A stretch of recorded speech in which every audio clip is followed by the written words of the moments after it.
I was a Lightning pilot here on 3 separate tours. 2 on the number 11 squadron, in fact 4. 2 on the number 11 squadron, 1 on the Lightning training flight, and 1 as commanding officer number 5 squadron.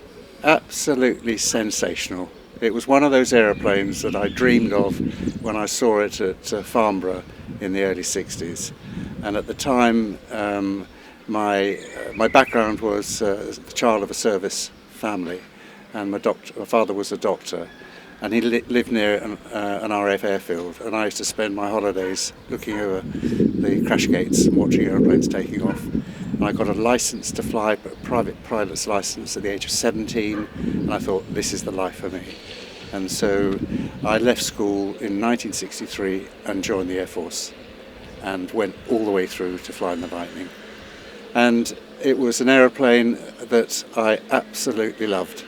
Absolutely fell in love with this aeroplane. It was one of those all English built fighters that had a tremendous appeal, not only at air shows but for those that flew it. Being on your own, you were the master of your own destiny, and it had its vices. As a very elderly air marshal once said to me, never relax in an aeroplane, it can always turn around and bite you. And thankfully I took that all the way through my service career and was always aware, but occasionally, of course, the unexpected did happen. In fact, my first landing at Binbrook was back in the late 60s. I was a junior pilot on number 29 squadron at RAF Wattisham, and I was airborne doing some training sorties with another colleague of mine. And we were doing supersonic targets. I was acting as a target for him, and in order to slow down, one normally just pull back on the stick and just put the aeroplane into a climb, which I did, and at about 250 knots gently lowered the nose, rolled the wings to get back down to a sort of more manageable height, ready for the next setup. It was accelerating fast through Mach 1 in a descent of about 30 degrees, and it just wouldn't pull. There was a restriction somewhere between the control column and the back end of the aircraft. And so 2 hands on the control column, one almighty pull, and the aeroplane immediately pitched hard up again. And I thought, thank God. And then I found that the aeroplane was not responding as it should do, but with gentle manoeuvres in pitch, I could fly it safely. I put out a mayday call, and it just so happened I was somewhere off Flamborough Head, and the nearest airfield for me was RAF Binbrook.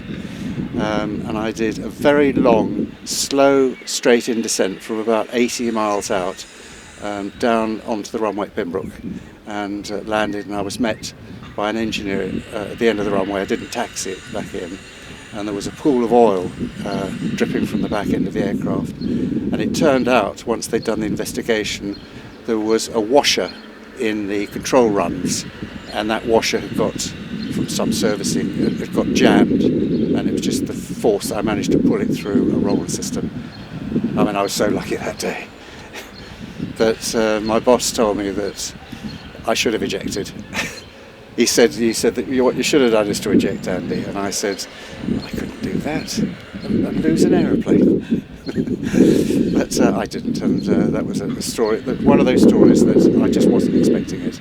But you know, if you keep a cool head, remember the training, and I always had the safety in the Martin Baker ejection seat was there to be used if I needed it. So whilst in the descent, if at any stage I felt that I was not getting the right responses from the control column, then I would eject. But thankfully that didn't happen. I was teaching for 2 years on LTF before I became a flight commander on number 11 squadron. So I moved hangars but stayed with the Lightning, and then it was back into the single seat.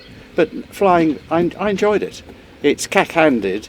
Normally you fly with stick in the right hand and throttles on the left, but there it's the reverse, and so it takes a little. It's not the same as driving a car on the continent where you're used to driving on one side and you've got to switch. It's completely different because the hand coordination is the reverse. Some people hack it, most do, but I quite enjoyed it. My first ever visit here was back in the 50s. My father was, I mentioned earlier, was a doctor, and he was at RAF Nocton Hall, which is just outside Lincoln. And there was an air show sometime, I can't remember the year, it would have been about 54, 55. And he brought the family up here, and there were joy flights. And I remember he paid for us, my brother and I, into a Miles Gemini. And we flew out of Binbrook for about 20 minutes, just up towards Grimsby and over the Humber and back again. And that was my first time at Binbrook. So it was my first operational time as a Lightning pilot was 1975 when I came back from Saudi. I did a tour with the Saudi Air Force teaching them to fly Lightnings from 72 to 75 and got posted here. And then shortly after that, 6 months, I moved to the Lightning training flight. I enjoyed my time here immensely. And then following a couple of ground tours and staff college, I got promoted and came back as the boss of Fire Squadron.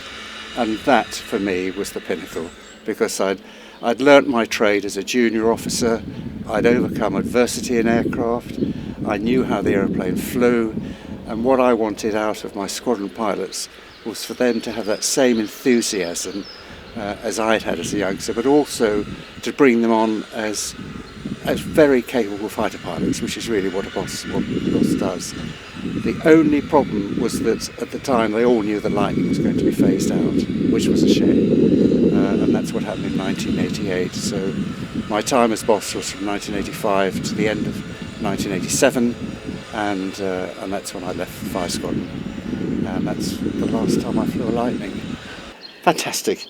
Just looking around here, I've been playing with little switches here. In fact, I can't, apart from the throttle box down the left-hand side, which I understand is here, but it's not actually fixed into this aeroplane. It's just like stepping back in time. The navigational aids are here, the radio's here, even the radar. This is the tube that we look into for the radar. Everything is here, and it's a dream. It's like going back 40 years. It really gives me great pleasure to be sitting in this aeroplane, which I have flown in the past. I can't tell you exactly when, but I certainly will have flown it. And it's lovely to be back and to seeing what's happened with his over in station headquarters, where I've just had a nice lunch. It's just fantastic that all those memories, have just come rushing back.